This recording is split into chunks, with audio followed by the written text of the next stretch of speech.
Matthew. We have Matthew. Awesome. Hi, everyone.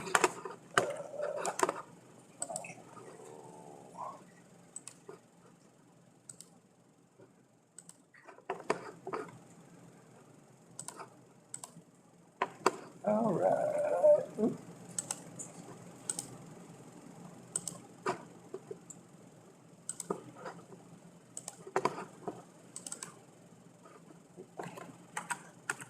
There you go. Okay.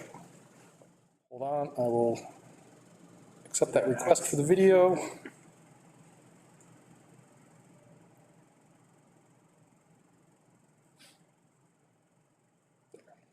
Okay. Share that, so hopefully that'll work. All right, thanks everyone. I'm super excited to be here and get to talk about my game, Dark Pixel. Before I start, just want to say thanks to the organizers. This is an awesome event. It's awesome to get to share and talk about the games we make. It's awesome to get to hear about everyone's projects, and this wouldn't be possible without the hard work of Dan and our host Media Manitoba and everyone. So I just wanted to shout them out and say thanks for putting this together. It's awesome to have this in the community. Heck yeah. All right, so here's what I'm going to talk about. I'm going to start with a little introduction to myself. I'm going to talk about my game, Dark Pixel. I just recently went through an alpha with my game, and so that's what this Postmortem is about. So I'm going to kind of talk about some of the things I learned from doing that alpha and why I found that alpha to be valuable. So introduction, me, hi, I'm Matthew Plouffe. My pronouns are he, him. I'm a game developer. I'm kind of addicted to game development. My day job is I work at Ubisoft making games, and then during the evenings, I continue to make video games. And for the past 7 years, I've made a bunch of different game jam games for a bunch of different game jams. And if you doubt my dedication, then you should know that for my wedding, I hand-built a custom arcade cabinet and made custom versions of classic arcade games starring me, my wife, and our dog. And if you don't believe me, there's a picture of us playing the arcade cabinet at my wedding. So yeah, my game dev love runs deep. So what is Dark Pixel? I'm gonna mute that. Okay. So I've been working on like the pitch for this. So here's my nice shined up elevator pitch for it. Dark Pixel is a minimalist 2D precision platformer about a pixel on a journey to save its world from the threat of oblivion. So that kind of sums it up real succinctly. I won't get too much into the content of the game because I don't think that's as important for this postmortem.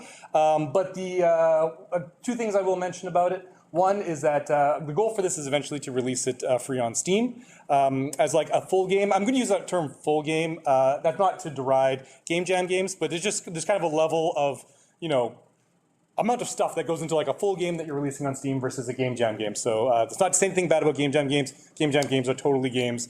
But yeah, just to clarify, yeah, the idea is that this is going to be released eventually for free on Steam. The other thing I'll quickly mention about the development process is that this is basically a compo style game. So if anyone's unfamiliar with compo games from game jams, it's from the Ludum Dare game jam. And basically the compo category is you have to do everything yourself. So code, art, music, everything. So on this game, I'm the programmer, game designer, artist, writing, sound design, everything I'm doing. Of course, I put a little asterisk on there because even though I'm doing it all myself as a solo dev, you know, I'm still using Unity, so I'm leveraging their game engine. I'm using a bunch of packages from Unity, including the Corgi engine is the main one that I'm using. It's a raycasting 2D engine for all the platforming, so that's kind of what's driving a lot of my code. For music, I'm using music from the Free Music Archive, so I'm not the greatest composer, so I'm sourcing that from somewhere else. And of course, you know, it takes a village to kind of raise a child, and takes a bunch of love and support from my friends and family in order to do this stuff. So even though you know I'm a solo dev, there's a whole bunch of people who help support me and get me able to do this. So I'm going to talk a little bit about the kind of timeline of Dark Pixel because some of you may be having a bit of deja vu hearing me talk about a postmortem of this game because I originally made it back in 2017 for the Peg Jam event, and I even did a postmortem presentation about it back then in 2017. So this might feel very familiar in some way. So that was the first version of the game. I made a version of it for the Peg Jam. There's about 9 stages that I kind of did during the course of that jam. Then the game kind of sat there. One of those many games where it's like, oh, I like that idea. I'm going to get back to that eventually and kind of flesh it out. Then in 2022, along with some people that I work with, I participated in a charity stream for Extra Life. So I did a 24-hour stream. Instead of playing video games, I did game dev. And so I worked on Dark Pixel for 24 straight hours. So did a bunch of work on it, iterated on a bunch of the levels, put a bunch more content into it. And then that just kind of sat there. I didn't release that version of the game. I just kind of did a bunch of work on it, pushed further down the line of being complete, but it still wasn't like done yet. So I was like, you know what, I'll wait and I'll do something with it later. So then this year, I was like, you know what, I'm going to release the game for Steam. I've done these Game Jam games. I want to do like a full game. You know what I mean? So this is so that was my kind of like life goal that I did. And so I decided, you know what, I got Dark Pixel. I've done all this work on it. Why don't I just like kind of finish it up, take it to kind of the cross point and the finish line. But of course, what I'm really saying is kind of this, where I'm going to suddenly turn all my attention to Dark Pixel. All my other projects are going to get forgotten, and friends, family, social life. Who needs that? So yeah, so then, so this is kind of, it was in May that I made that decision. I'm going to do a full game. I'm going to try and get it done this year. So this is kind of the production timeline since then. So back in May, I'm like, okay, I'm going to release the game on Steam. I'm going to make it a full game. And I'm going to do it by the end of the month, because why not set ambitious deadlines that you can't achieve? I hadn't seen Lucky's talk yet, so I didn't know to make the game, then set the deadlines. I was still in the make the deadline, then finish the game mode of production. So I picked Dark Pixel, because I'm like, okay, there's a lot of work done here. I can kind of like, polish it out and finish it up. And I kind of went at it in the way that I usually normally do it, compo style, just like, okay, here's what I want to get done. Here's the pile of work I got to get done. I'm just going to start plugging away at it.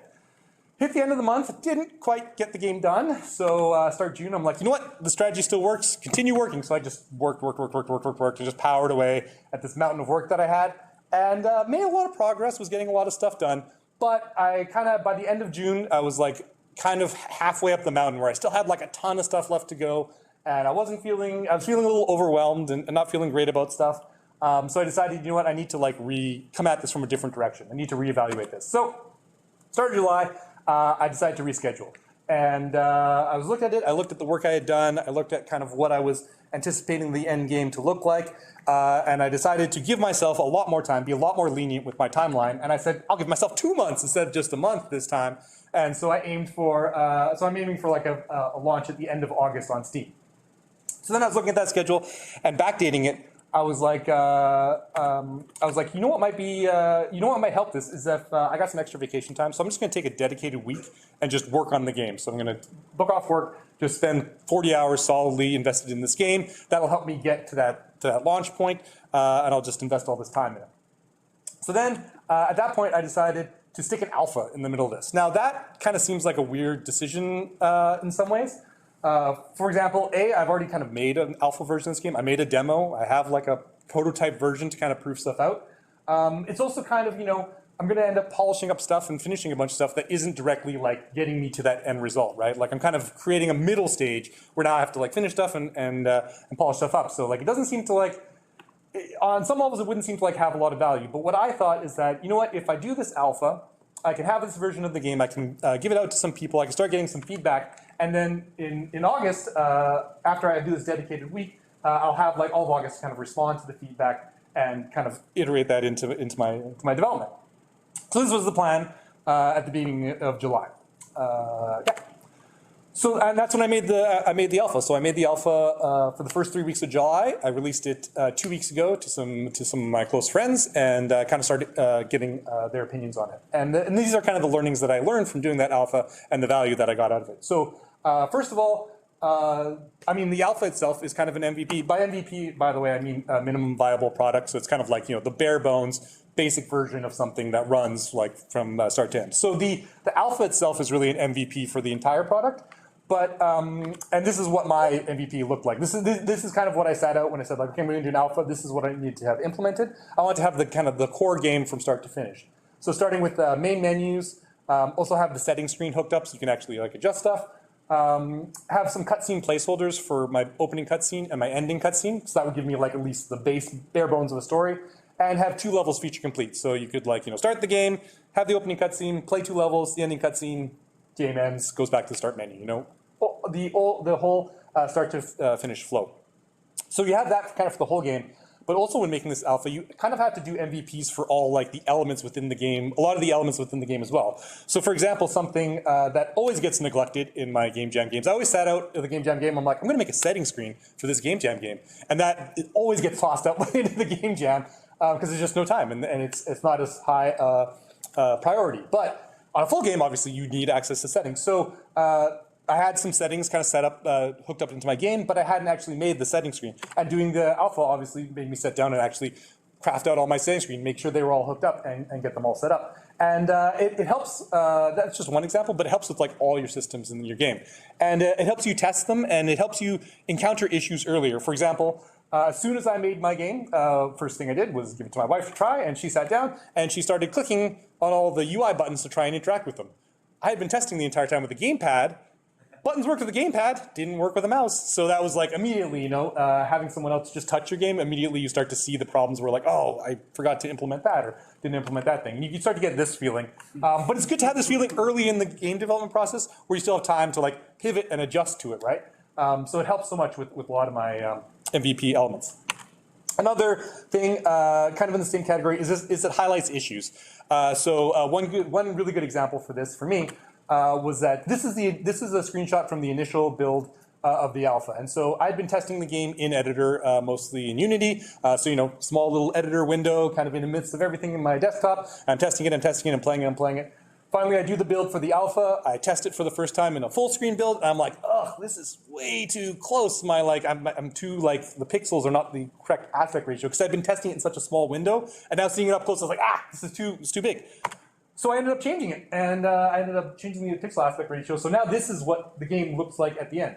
Now, as you can see, obviously we have a lot more screen real estate going on here and stuff like that. My levels suddenly need to all be changed and slightly manipulated and stuff like that.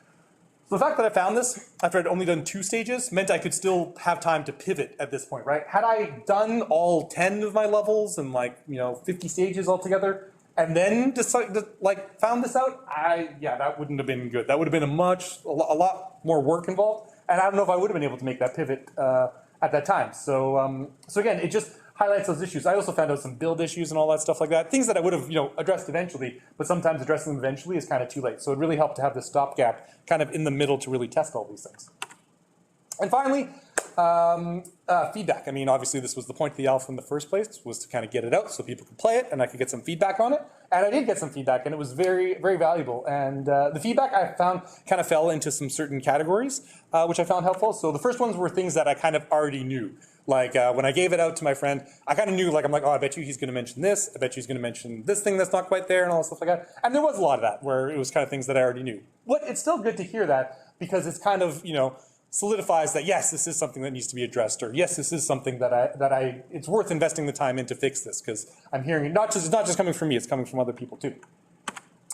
The other thing that I encountered that was interesting was some kind of, I'm calling them gameplay smells that I had kind of developed. When you're testing your game so often, you just become so used to it and so ingrained with the way it does things. So for example, game's a traversal game, there's a lot of wall jumping mechanics. I became so used to the way wall jumping works with the current build of the game that wall jumping was no problem for me. I do the inputs, it just happens all the time. 100% of the time, I'm doing the wall jump.